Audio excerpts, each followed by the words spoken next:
The Rashtriya Swayamsevak Sangh is one of India's most loved and yet hated organizations. To its supporters, the RSS is a beacon of nationalism, the protector of Hindu culture, and the moral compass of Indian society. For detractors, the RSS is a closed-door, old boys club which functions like a cult and wields a remote control over what the Modi government does and doesn't do. Everyone has a strong opinion about the RSS. You either love or hate the Sangh. But my biggest problem is that most people make very little effort to understand what the Sangh stands for by listening to the RSS firsthand. Views about the RSS are formed on the basis of opinions of others who either love or hate the RSS. And one of the reasons why people have very little first-hand understanding of the RSS is because the Sangh never speaks in public. It gives me immense pleasure in introducing our next speaker at the India Today Conclave, who is one of the brightest stars of the Rashtriya Swayamsevak Sangh. I want to tell our audience that this is the first time ever that the RSS has agreed to take questions on a public platform. It's taken us 5 years to convince the Sangh about the need to speak in public, to answer questions, and to contest popularly held notions about the RSS. Before I begin our session, I want to introduce our keynote speaker at the India Today Conclave, Dattatreya Hosable.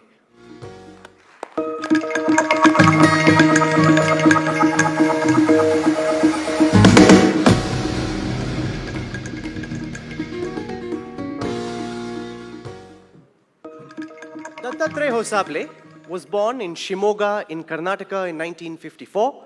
At the age of 13, when his friends were learning how to bat and bowl, Hosable decided to become a Swayamsevak. He says he was inspired by the ideals of Swami Vivekananda, who believed in Daridra Narayan, poor people are my God. Hosable studied English literature at the National College and then at the Central College in Bengaluru, where he went on to join the Akhil Bharatiya Vidyarthi Parishad. For 30 years, he served in the students' wing of the RSS, where he rose to become the National Organization Secretary. During the JP movement, Hosable was jailed in Bengaluru and then Bellary for 14 months, along with the likes of L.K. Advani, Madhu Dandwate, and Ramakrishna Hegde. From 2003 to 2009, Hosable served as the Sah Bodhik Pramukh in charge of intellectual training in the RSS. Since 2009, he's been the Joint General Secretary and is seen in Sangh circles as the future face of the RSS. Dattatreya Hosable is a Swayamsevak who breaks the stereotypical image of a pracharak. He's a voracious reader who counts Jeffrey Archer as his favorite author. He loves Bollywood masala movies and also Hollywood movies, from sci-fi to cowboy flicks, from Alfred Hitchcock to Steven Spielberg. Ladies and gentlemen, join me in welcoming to the India Today Conclave, Dattatreya Hosable.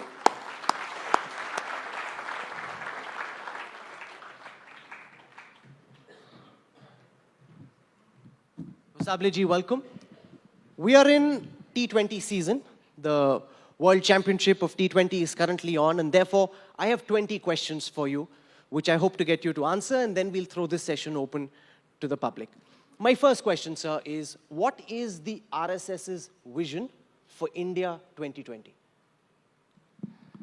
An India that will have a covetable place in the Committee of Nations.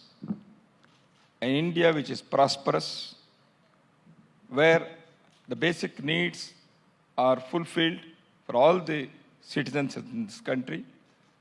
An India which is having no discrimination on the basis of caste, religion, birth, or gender. An India which is united. A Bharat which takes inspiration and is proud of its cultural heritage and its civilizational contribution. And that is the vision of India as far as RSS is concerned. साल 2020 के लिए RSS का अपने खुद के लिए vision क्या है?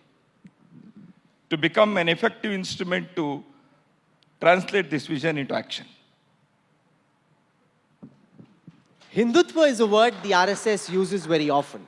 Hindutva is a word that is endearing to many, but scares many others off as well.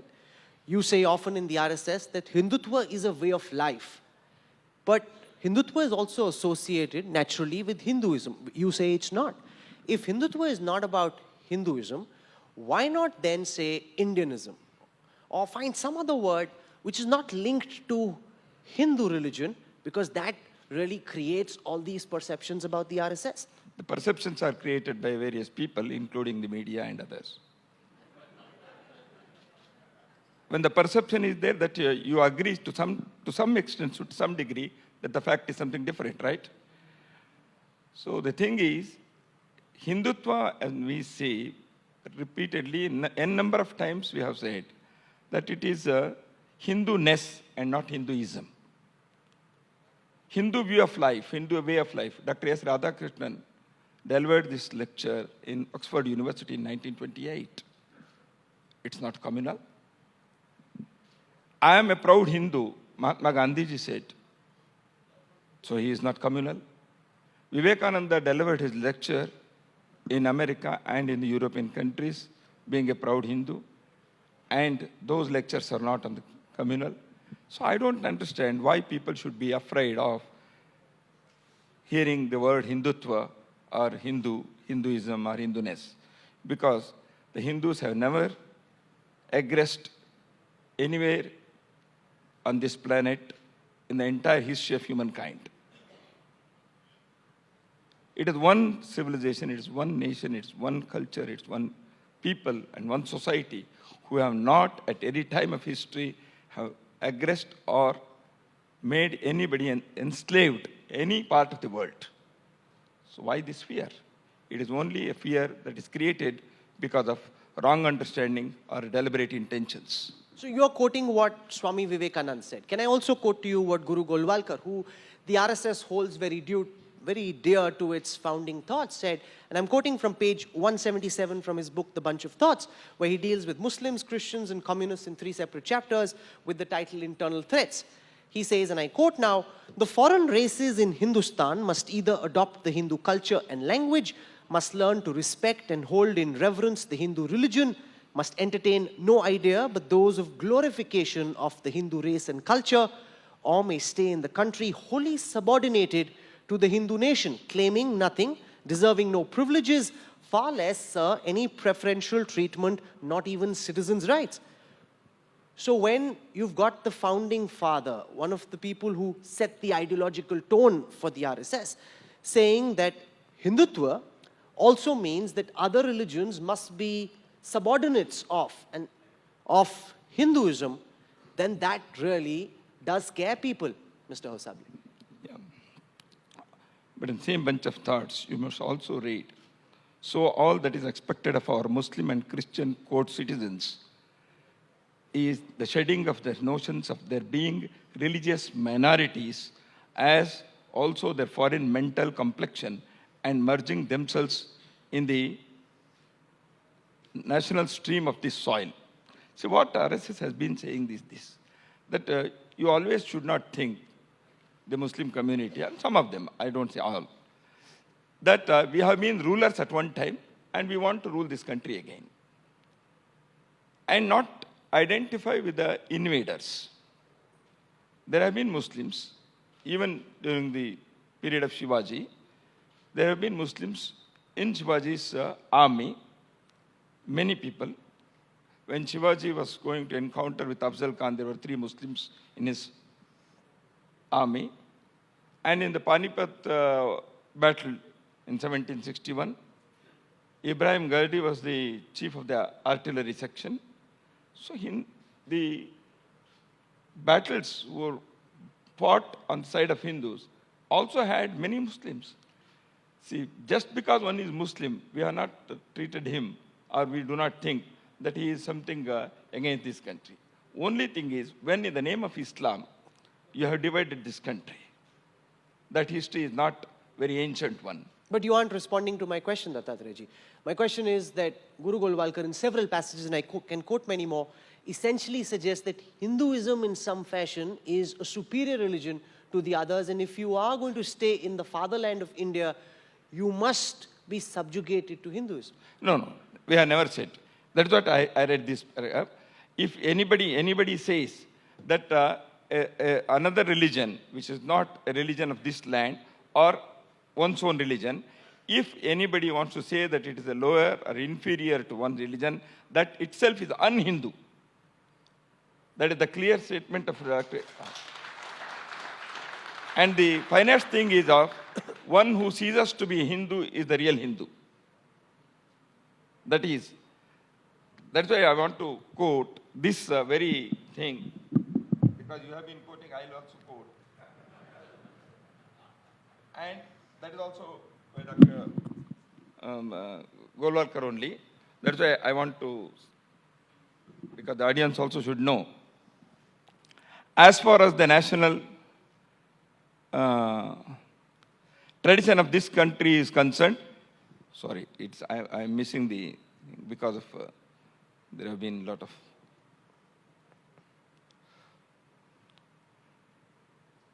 this land, it never considered that with a change in the method of worship, an individual ceases to be a son of the soil. That is not. Here in this land, there can be no objection to God being called by any name whatever. Ingrained in this soil is love and respect for all faiths and religious beliefs. He cannot be a son of this soil at all who is intolerant of other faiths. Since you're quoting from Golwalkarji, I have another quote. This is on page number 159 of the same book.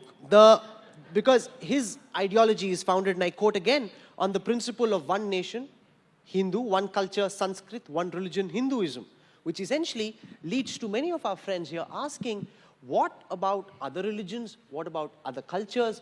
What about other Sanskritis?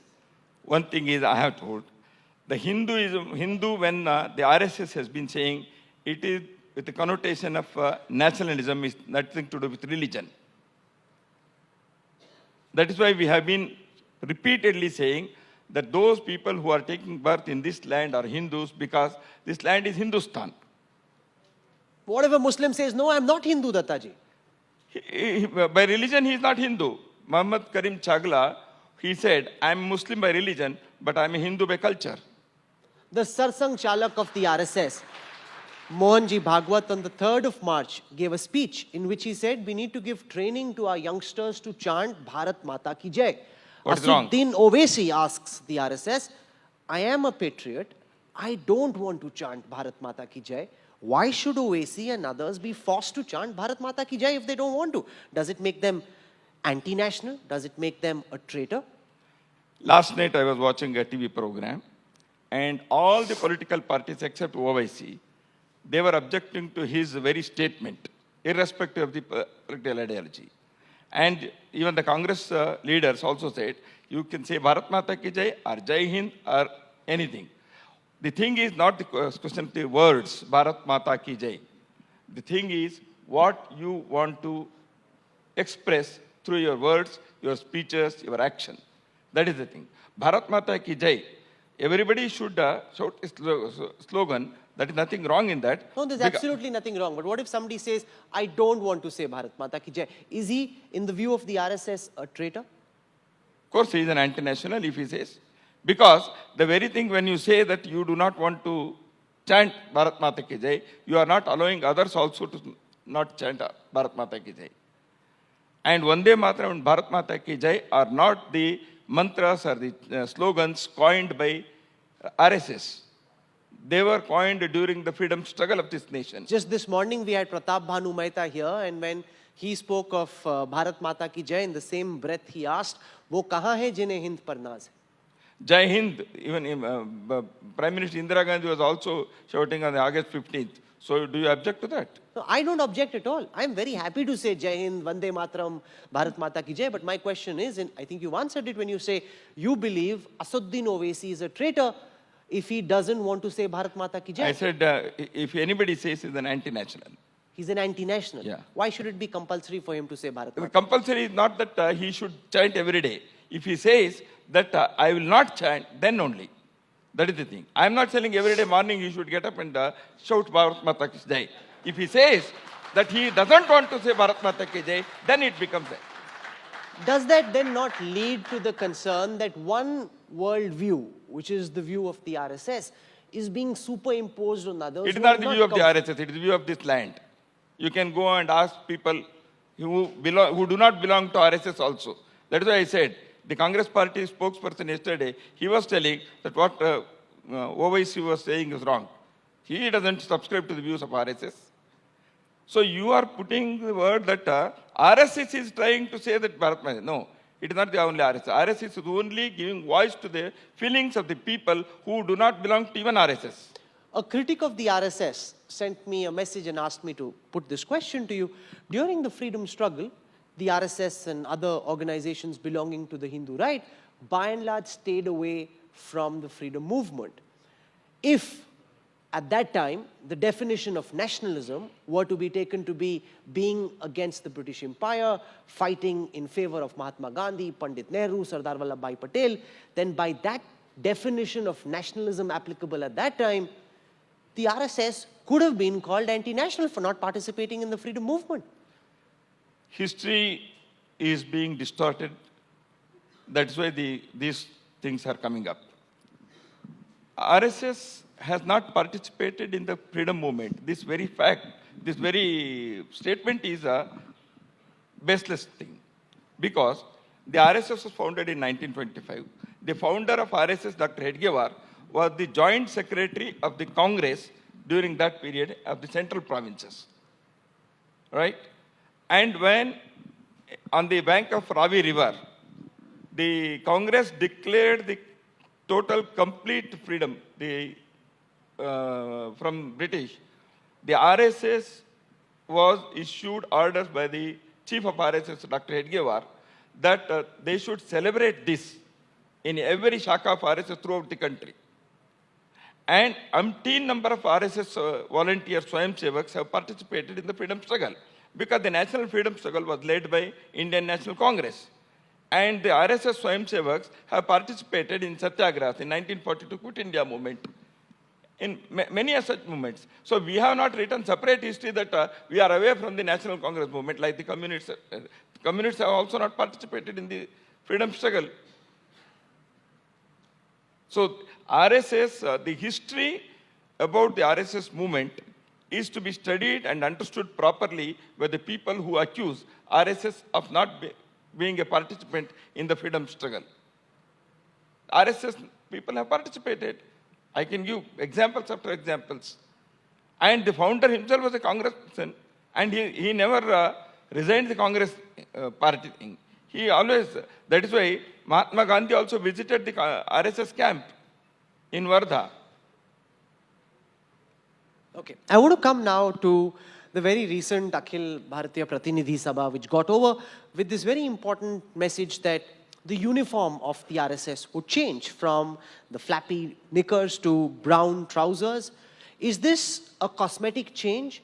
Does this send out a far deeper message about the RSS trying to adapt to a new era? Changing according to times is the essential thing for Hindutva itself. Because the Hindu civilizational heritage says that we should change according to times. The organization which is for Hindutva movement, that naturally we are also trying to change according to the needs of the time. And the RSS Swayamsevaks also felt, and people also felt, yes, there can be a change in this. And we have changed. No other message. That is the only message that we want to give, if at all there is a message, that is, we change according to times and needs. The RSS also took a very progressive view on reservation. Progressive in the eyes of several people sitting here, I'm sure. Progressive also in the eyes of upper castes. But very, very politically combustive. Because the moment you say, let there be a debate on reservation, let creamy layer be properly defined, then your critics will say, this is a Nagpur upper caste Brahmin dominated organization that has never been comfortable with the idea of reservation, and therefore with Modi, a Swayamsevak in power, now wants to try and find a way of doing away with reservation. How do you respond, sir? Again, it is not understanding the RSS stand properly has given reason to such feelings and statements made by various people, as you have said, by the critics of RSS. The RSS in 1981, in the wake of anti-reservation movements in different parts of the country, had passed a resolution in its Akhil Bharatiya Pratinidhi Sabha saying that the reservations because of the social discrimination is a historic necessity and we have to support this. And on December 16th last year, that is 2015, the chief of RSS, Mohan Bhagwat, delivered a lecture in Nagpur and he declared that as long as there is social discrimination on the basis of birth, low and high, touchable and untouchable, the reservation should continue. Where is the question for any confusion? But you want, for example, the creamy layer to be extended outside OBCs as well. You want that the benefits of reservation go to the right sections of people. And I completely agree with that. It's a perfectly sensible thing to do. But we saw the political consequences of Mohan Raoji Bhagwat saying what he did in the Bihar elections, where Lalu Yadav went to town very effectively and reduced your political colleagues to a rump. That is not the thing. See, the thing is, RSS doesn't want to make statements which is politically right or wrong. RSS has made a statement that is which is required in the interest of the nation. See, RSS chief has very clearly said, if those who have not read that statement, I request them to read once again. That is, the politicization of reservation is detrimental to the nation's interest. It has been politicized. Number two, the wishes of the constitution makers was that the people who deserve the reservation benefit should get it in a stipulated time. But unfortunately, it has not reached them. So that is why the creamy layer was not suggested by RSS. The social scientists, the political pundits, the people who have studied the issue, they suggested the creamy layer. The Supreme Court endorsed it. Of course. Then what is wrong in demanding that there should be creamy layer applied? It is in the interest of the people who are not getting the benefit of the reservation within the same sections who have been deprived of the chances and opportunities. So that is why in favor of them only we are speaking. That is why it is a question not reform or look. The whole only thing is how best you can implement the reservation policies and systems so as to see that the benefits are reaching to the अच्छा real Dutta needy जी people. ये बताएं जब RSS And you are telling that the BR elections, people can make their own comments on anything. The thing is it the only reason or not? There are 20 other reasons. नहीं पर जब इस तरह का बयान आता है क्या बीजेपी की तरफ से आपको बाकियों को फोन आते हैं अरे सर ये क्या बोल दिया इलेक्शन में हम लोग इतनी मेहनत कर रहे थे डुबा दिया आपने तो उन्होंने ऐसे कहा ही नहीं हमको नहीं कहा उन्होंने डरते हैं आपसे हमारे घर में क्या हुआ ऐसे कैसे आपको मालूम मैं हो पूछ रहा हूँ नहीं मेरे को नहीं मालूम मैं तो पूछ रहा हूँ आपसे हमको क्यों ना डरते हैं ना ऐसे पूछते हैं हमने अपने काम किया वो अपने काम कर रहे हैं अच्छा तो बीजेपी सरकार का आपके हिसाब से संघ से इक्वेशन क्या है क्या हर क्योंकि अगर आप लोगों से पूछे तो लोग कहेंगे कि बीजेपी की सरकार संघ के रिमोट कंट्रोल से चलती है कि फैसले नागपुर से तय होते हैं और मोदी और अमित शाह तो उन्हें इंप्लीमेंट करते हैं संघ और बीजेपी का कंट्रोल तो नहीं है रिमोट तो है रिमोट है रिमोट है ना डिस्टेंस वो रिमोट से एक सिग्नल भी जाता है ये बड़ा ये पावरफुल रिमोट है क्योंकि नागपुर से एक बटन प्रेस होता है वहां से दिल्ली तक सिग्नल जाता है कि किस चीज पे क्या करना है देखिए एक है मुझे first thing is RSS is not having any remote control either on BJP or any political party, number one. There are many RSS Swayamsevaks who are active participants in the BJP affairs because they are office bearers, and their number is quite big, nothing wrong. And BJP also subscribes to the certain views and policies of the RSS as the inspiration that they take in public life. Nothing wrong. Now the thing is, RSS having any remote control. There is no complaint from the BJP. There is no wish from the RSS. And why outsiders are feeling that there is a remote control? Has BJP any time complaining of this. Whenever they get stuck, they come to you. So you are to the BJP what 10 Janpath is to the Congress. We had Rahul Gandhi sitting here a short while ago, and he said that... If the family member comes to the family for something, is it remote control or love and affection? It's also damage control, guidance, trying to deal with fights, showing the way. So it is essentially a super government. It is actually a superpower, extra constitutional authority, is it not? How come? Where is the extra constitutional authority? Because the RSS has been repeatedly telling, and the BJP is also repeatedly they are saying, we consult, we are not doing it hide and seek, there is nothing. We conducted Samanvaya Baitak last September. Where everybody came and made presentations before you. They can make presentation even in India conclave. So if they come and make presentation in India conclave, it is democratic. If they come and make the presentation in the RSS, it is control. No, but the difference between a They did it this morning. This morning, 4 ministers So came, India today is remotely controlling BJP government. Can I point out, sir, that there is a difference? No, actually, laughing matters aside, there is a difference between the presentation that was made by 4 ministers in the morning and their presentations to you. The difference is they can tell us what they are doing. You can tell them what to do. That is not the thing. That is not what I was just now watching what Karan Thapar was telling. He was also indirectly suggesting to Montek Singh Ahluwalia.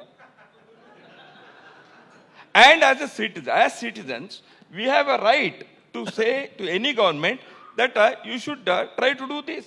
Even to Congress government, we have tried to say this. Is it wrong in a democratic society, an organization of the type of RSS demanding from any government that you should do this No, and but you the should Congress not do this? wouldn't listen to you, but for the BJP, your word is law. There is We a are difference. ready. If Congress also comes to our conclave and they make a presentation, we will also tell them. Did you ever invite the Congress? Yes, we are ready to invite. No, but you never invited them when they It were is in not power. only the BJP which was invited. We invited the Swayam Sevaks who are working in various organizations. The people who are working in Vishwa Hindu Parishad, in Vidyarthi Parishad, in Mazdoor Sangh and many others, they came. We invited the Swayam Sevaks working in various organizations. It was not only the BJP which was invited. How do you, Dattaji, compare the Modi government with the Vajpayee government when it comes to the equation with the RSS?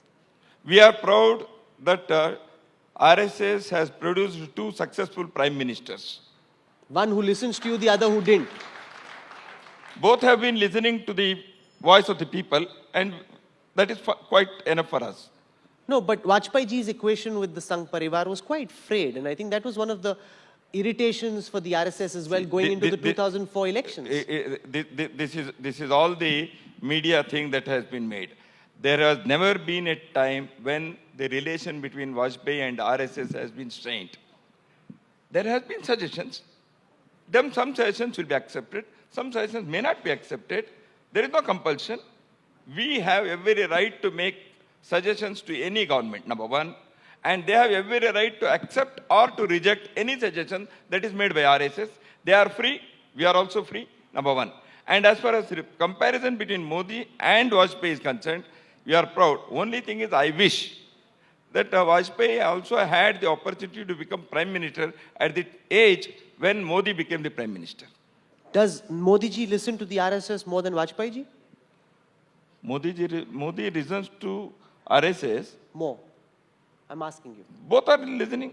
Both listen. Vajpayee also listened. Modi also listens. And listening is not that he is heeding. He doesn't heed. He may. See, Okay, in the last 2 years, Dattaji, have there been occasions when the RSS has told Modi ji to do something and he hasn't done it? There is no, sir, we do not say Modi particularly, we tell the government. Yes, so we have there been occasions we have when... been saying. No, have there been... The present budget, yes, we wanted that a budget of this kind should be presented. We wanted it. So the RSS in some parts suggested to the BJP what kind of a budget it wanted. Sure, why not? We have also suggested to the Congress. So have there been occasions, sir, We have suggested to the Congress that they should build Mandir on the Ram Janmabhoomi. They did not listen. Have you given the same advice to Modi ji and his government? Yes, and they have printed in their manifesto.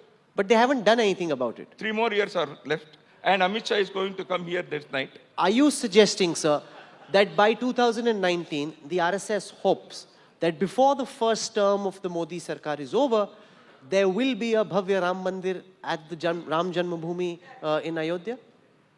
See, that is our dream. That is the wish of the people. It is for the courts and the government to take up the issue. Are you confident, sir, that there will be a Ram Janmabhoomi temple in the disputed site in We Ayodhya? are hopeful. You were hopeful for the last several years. Are you now confident? We are also confident that they will definitely pave the way for that. Has the RSS, midway into the term of the BJP government, told the BJP that it must step up on some of these ideological issues? No need. Because such discussions, they are also here, no? So that is enough. No, But because they're not nothing for has any- happened so far. If I were to ask a BJP minister about Article 370, Ram Janmabhoomi, you are very open and candid about it. They will be very coy in answering to any of those questions. We have also been candid about the farmer situation in this country. We have also been very candid about the economic policies. We have also been very candid about the security measures. We have also been very candid about the relations with other countries. It is not only that RSS has been harping upon only some 3 issues. We have been raising many issues. The recent Akhil Bharatiya Pratinidhi Sabha, we have said about the affordable, accessible education and affordable, accessible health for all. I want to come now, sir, to the debate on nationalism in the context of what happened at Jawaharlal Nehru University. And there is a section of society that feels that because the ABVP, and you've been with the ABVP for so many decades, hasn't been able to make inroads into the JNU campus by winning through a democratic mandate, the RSS is now using supra-governmental structures to try and find some way of killing the back of the leftist movement inside Jawaharlal Nehru University. How do you respond, sir? See, again, those who know about JNU, at least on 2 earlier occasions, once there was a president who was an ABP member, who was president of the Jawaharlal Nehru Students' Union, and once a general secretary of the Jawaharlal Nehru University Students' Union was there, who was an ABP member. I think she is among the audience here. And this time, there is a joint secretary of the JNU Students' Union, who is an ABP activist. So, and we have been winning the executive council seats also. For entering into any university, ABP does not require the government help.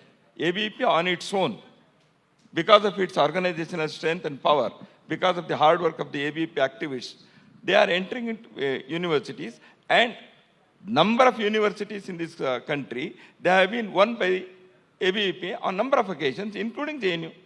See, using the government machinery for organizational purposes is not the tradition of RSS and RSS-inspired organizations. We have never done it. We don't do it. Because we have enough hard work, we have enough patience, we have enough ways of doing things, not the government help.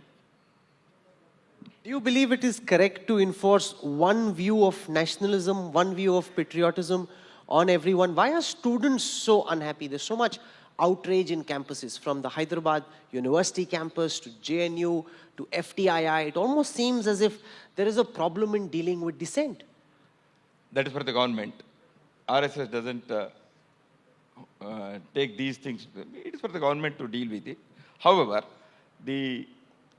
anyhow, tomorrow evening you are going to have why students are angry on the campuses. I see you've studied our conclave program very well. And as an RSS man, I should come prepared. Thing is, the campuses, now, why the anti-India feelings are being expressed on the campuses? Bharat Virodi. Anti-India is anti-national. And if a group of students, whether they are students of that campus or they are outsiders, if they are raising the slogans that India should be broken into pieces, if they are raising slogans in favor of a criminal who attacked the temple of democracy and who has been hanged according to the law of the land, if slogans are raised in favor of, in support, eulogizing such people, then what do we conclude? Any nation in this world, we cannot tolerate this. So that is the whole thing. The issues of FDI are different. Please don't mix up. One of the things that was said constantly by people owing allegiance to the RSS is that this would never be allowed in the United States, which is a liberal democracy. Just this morning on the front page of one of our national newspapers is an interview with the president of Princeton University, a Ivy League college in America, which says that he would have absolutely no problem if an event celebrating the life of Osama bin Laden or remembering the life of Osama bin Laden were to be organized at Princeton University. It is for America to decide. The American Constitution also gives various liberties, but in India, that is not accepted. It is not acceptable. Because in India, the people here have their own. See, for example, flag code. In America, the flag code is different. The Indian flag code is different. Anybody who dishonors the Indian flag, the tricolor, will be arrested. But in America, they don't do it. So that doesn't mean that whatever America is accepting as the democratic principle should be accepted by the Indian Constitution. What about, we are having a different. What about using doctor tapes as an example to make a point? For example, we saw. It is for the forensic department to decide whether they are doctored or not. Let us not conclude that now here. No, but there is a district magistrate report which does say that. You leave the doctor tapes. Sri Arun Jaitley and the Rajya Sabha has elicited. You leave the tapes things. The thing is, which is not doctored, very clear, this right slogan just now which you are referring to, that is a rising slogan, Bharat ko tukde tukde karenge, Bharat ko barbadi karenge, Manipur ki azadi, iski azadi, uski azadi. But the people who raised those slogans haven't yet been arrested, sir. The people who raised the slogans, the JNU internal probe says came from the outside, they haven't yet been arrested. Two students have already been arrested. And it's for the police and the government to decide who to arrest and when to arrest for investigations. It is not necessary that they arrest everybody overnight.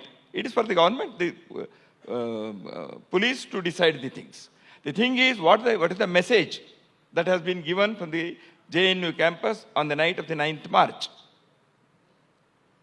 I'm in just a moment from now going to throw the floor open to questions. But before I do that, I want to understand, why do women have no place in the RSS? So why can there not be a day when, instead of you or Mohanji Bhagwat, a woman rises to be the head of the RSS? Why do you have a separate category for them? Good. Thing is, see, in a social organization, there are many reasons. I'll say, the Rashtriya Swayamsevak Sangh is having some physical activity also on the open ground. So because we play kabaddi, because we have many physical activities, this society, when the RSS started, so we have not suddenly overnight revolution cannot take place like in the Western countries here. So that's why we have adopted that the RSS will be open to men. The RSS shakas do not have women. So but the RSS activity has women. So all the RSS inspired activities. In June this year, the Modi government will allow women to be fighter pilots in the Indian Air Force. Welcome. Women can play kabaddi. That has been our demand also. Women, Geeta Phogat and several other women wrestlers are the pride and joy of India. Sure. So what if the RSS plays kabaddi? Women can play kabaddi as well. That is why RSS is having another organization called Rashtriya Sevika Samiti. That's my question. Why another organization and why not in the core of the RSS? See, the thing is, why cricket also should not have, out of 11, 3 women players? One bowler, one batsman. You know, when we play in our office, our teams are mixed. No. Are you going to ask the BCCI in the next India conclave when they are going to allow 50% or at least 6-5 men and women cricket club, cricket team? But there is no parallel, sir. I'll explain why. One is a sport, the other is an organization. That's why I told. Which seeks to represent that is the why I views of told. Indian That is why I am Hindu telling. society. That is why I am telling. And in again, that society, women have as much of a role to play as men do. That is why I am telling. Only in the field activity, men and women are not there together in the Sangha Shaka. All other activities of the RSS women are there. The Seva activities, the Seva Bharati, women are there. The Kutumba Prabodhan, that is the family counseling, women are there.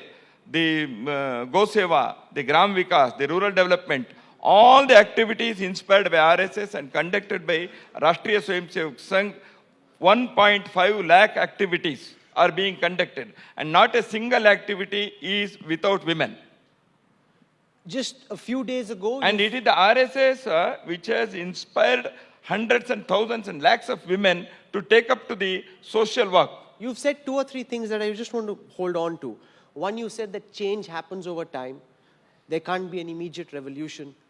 Is that to suggest, sir, that you believe that at some point in time in the future, 5, 10, 15, 20 years from now, there may be an occasion where, like you've junked the khaki knickers, you've adopted now the full trouser, there may be an occasion where the RSS opens up its doors to... Sure. Why not? It may. It may. We are not averse to the idea. Are you willing to work I'm not towards telling the that idea? forever it is not going to open its. Do you see it happen in the foreseeable future while you are still in the Sangh? It can happen even next year. It can happen next year only if there The is... thing is- One second, hear my question, sir. Only if there is some internal deliberation which is already started. Because I've seen, for example, with the decision to change the uniform, it's taken a 10-year process of decision making which has ultimately led to this decision. Can I ask you, sir, is there already a view in the RSS where a debate has begun that at some point in time in the future, women must be allowed not into a side affiliate of the RSS, but into the main body of the RSS? Raji, you are speaking on behalf of women. That is good. But I am more for women as far as the public activity is concerned, not less than. Thing is, the RSS is not averse to women participation in any of the RSS activities, and the RSS functions, RSS inspired activities, women are already participating, number one. And a day may come sooner or later when even in the RSS daily gathering, women can participate. Now, having said this, I will tell you, because you are trying to take whether the internal debate is going on. When I say this, the internal debate, not only the internal debate, already in some parts of this country, the RSS Swayamsevaks are experimenting the family shakas where men, women and children coming together and having the one hour shaka activity. They are already doing it. We are not publicizing it because suddenly media people will say, see, RSS has changed. So that is why we are taking our own time to see all these things, because organization will have its own pace. Because sooner than later, maybe 1 year from now, you just said that there is a possibility that women will be allowed into all activities, including going to a shop. anything can happen. That's interesting. I think that's very significant. I want to come now to another issue where we saw Arun Jaitley, our finance minister, recently say that on Section 377 on homosexuality, the time has come to change. Globally, he said, sir, that there is now an emerging worldview that homosexuality needs to be legalized, that you can't live in the past. Across the world, one nation after another is changing its view. Is there, so far, in past utterances, we've seen very strong opposition to the revocation of Section 377. Is there a possibility, like you've said, that you're open to the idea of allowing women in shakas at some time in the future, that the RSS... Not way it is connected with homosexuality. No, of course not. But I'm saying that is there a possibility that the RSS's view on homosexuality also could possibly change, sir? The sexual preferences are private and personal. Why RSS should discuss that in public? True. But would there be opposition from the RSS if Section What 377 happens in the inside the room, I don't know. People see gay, being a gay, transgender, or anything, they are all personal preferences.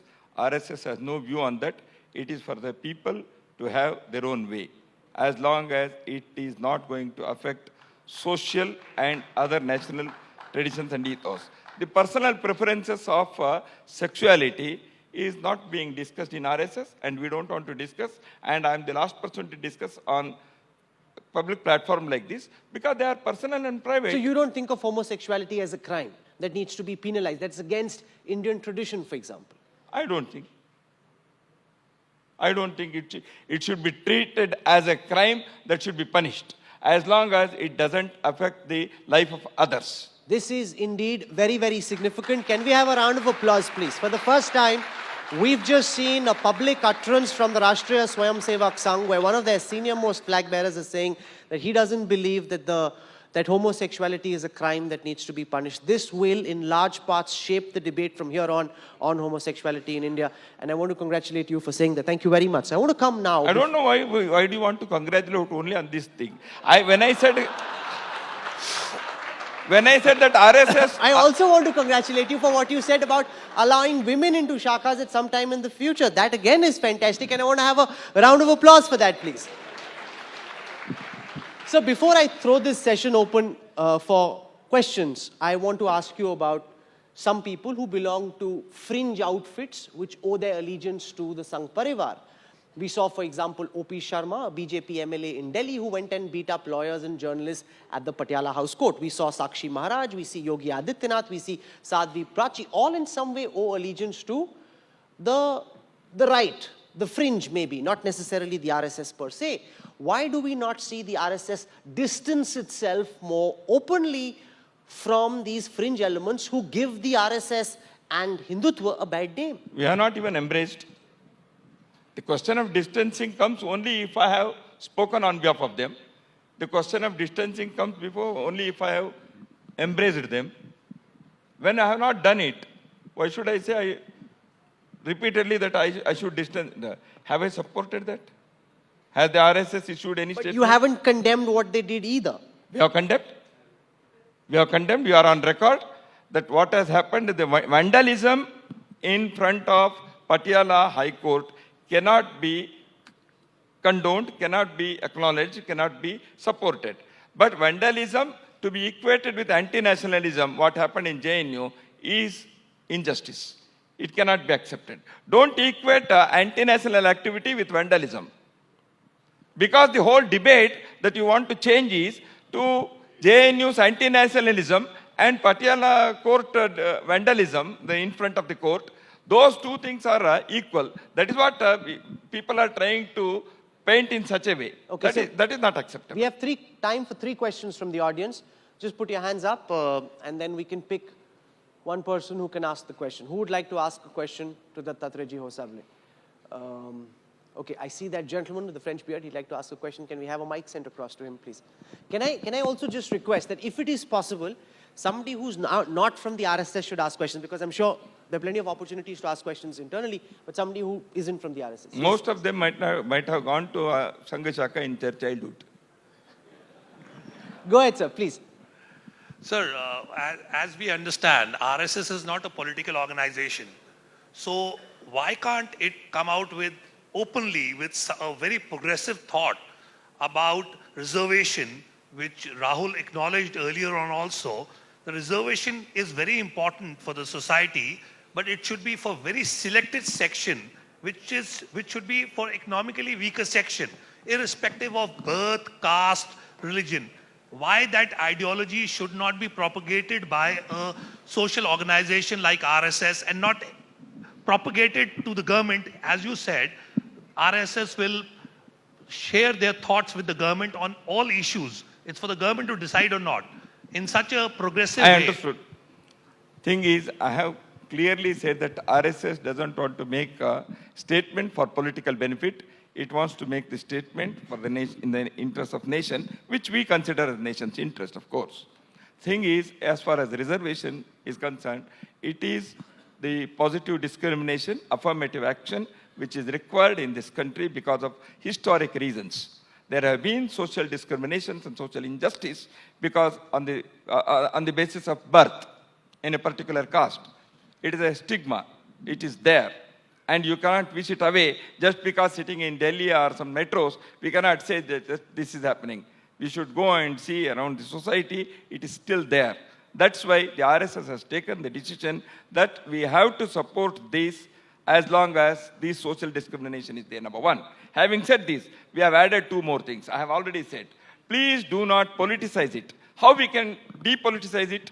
appoint a committee of the people who are not from the political background, but from the background of the understanding of politics, from the judiciary, from the general public, the men and women of eminence, those who have understanding of the society and its history, they should sit together. That empowered commission should decide the quota thing.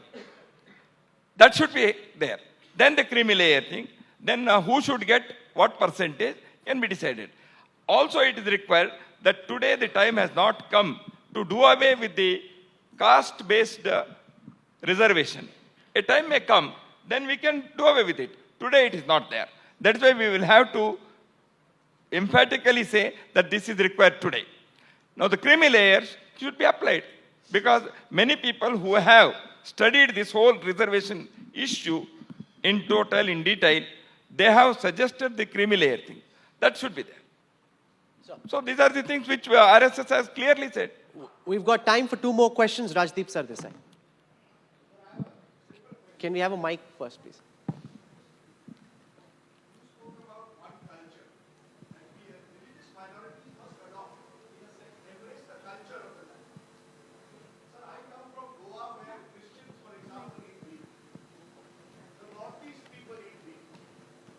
Just 1 second, Rajdeep. I think the mic's not working. Let me You give speak of a single culture. Now, whether the RSS likes it or not, is actually a land of plural cultures, sir. I come from Goa where people eat beef. Northeast people eat beef. There are tribal communities who have their own culture. There is diversity. In this diversity, you seem to be wanting to impose one culture. As a result, it has resulted in misapprehensions, misgivings, and now in power, beef ban being declared in states like Haryana. Do you believe that is the way to run India? As a single culture, isn't the pluralism, diversity more important? Do you believe the beef ban is the right thing for a country like India, where the RSS and the government of the day is deciding what I can eat in my kitchen? Should that be the way a country should be run, sir? I'll tell you. See, the question is about the confusion of the terms or the difference of understanding of the terms. You say culture, the lifestyle, the culture has many expressions in this country. The people of one culture can also have diverse expressions, as it is there in the expressions of one culture in India. That is our belief. I tell you, homogenization, uniformity, we are against it. That cannot happen. Not that RSS is against it, nature abhors it. The thing is not the question of it. Then comes the ethos. Is it necessary that without beef is it true that without beef you can't live? You have to respect the sensibilities and such feelings of others also. Okay. If I am not a vegetarian, if somebody is preparing barbecue and if he throws it on my thing, then it is not that I am against non-vegetarianism. Because I can't tolerate it. That is the whole thing. The thing is, in this country, beef eating has not been accepted as culturally it is not correct. That is the thing. So beef eating has been opposed by Mahatma Gandhi also. So Mahatma Gandhi doesn't become communal. RSS becomes communal. Okay. You say that Mahatma Gandhi is also communal because he has been against cow slaughter and beef eating. When you say that, then I will accept. Preeti Chaudhary. So culturally, when women were not allowed to step out of their house, why do we continue to reinforce stereotypes? Why only restrict? So culturally, even women were not allowed to step out. Why does the RSS continue to reinforce stereotypes? Why restrict women to the role of, say, what is apt as social welfare? When is it that you're going to open the doors for women to go play with the other boys there? Why not include them in the physical activity? You said it wasn't there in the beginning, but it is now. It is there. Already in the Balagokulams that RSS conducts, the kids belonging to both the genders, they are in physical activities, sir? Yeah, very much. In Balagokulam, we are conducting it. Preeti is a very good basketball player. Much better than most men. And one more thing, in many of our training centers, women also come and take classes. Not that women are not entering into RSS program at all. The only thing is every morning and evening in the open ground in village after village, Shouldn't we in break small that? towns where people are playing, there we have not allowed. That's the only thing. It is because of the social situation in this country. Now, the kids of up to particular age, they are playing together. And RSS conducts more than 1,000 Balagokulams, and where they are playing together. Ladies and gentlemen, at the India Today conclave, what we've seen over the past 1 hour is very significant. This is the first time we've seen the RSS take questions, answer those questions, clarify several misconceptions that people had, also show a road to the future. A road where, I know he's saying, but this is the first time you've come to a media conclave and taken questions from here, although they do public sessions where they do take questions, but we've been delighted, sir, regardless of what you're saying. Now I'll have to Yes. set the record straight. It is the first time that India Today conclave has also invited RSS. No. That's not true. That's not true at all. At least I have the not India received Today it. No. conclave. Can I just get a mic? Whenever. Can I just get a mic across to Kali, please? The India Today conclave has been inviting the RSS for as many years as I have been in the India Today group. Please invite me next year also, I'll come. We'd be pleasure. Yes, Sir, Kali. I'd like to say to this audience that we have been chasing the RSS for the last 5 years. And this year, before fixing the dates of the conclave, we checked the dates of the RSS conclave because there's always a clash Okay, between thank you. your conclave in Nagpur and our conclave in Delhi. Thank you. You also found that RSS could be invited to a public debate. And one thing, having said this, I tell you, RSS is not averse to taking questions from the public. RSS is not against any debate. RSS encourages debate. RSS believes in democracy. I have been, as you have introduced, fought for the democracy during my student days, and thousands of RSS Swayamsevaks and volunteers. We have been fighting for the democracy, constitutional rights, etc. in this country. Please understand RSS in the right perspective. You engage us in debate, we are ready for debate. Without understanding RSS, people should not comment. That is all the thing. Oh, absolutely. You can't condemn without debate, which is what I said. Most people form an opinion on the basis of others who have a strong opinion as opposed to a first-hand conversation. And we're delighted to have had that conversation with you. Dattatreya Hosabre, for joining us at the India Today conclave. Thank you so much, sir. Thank you.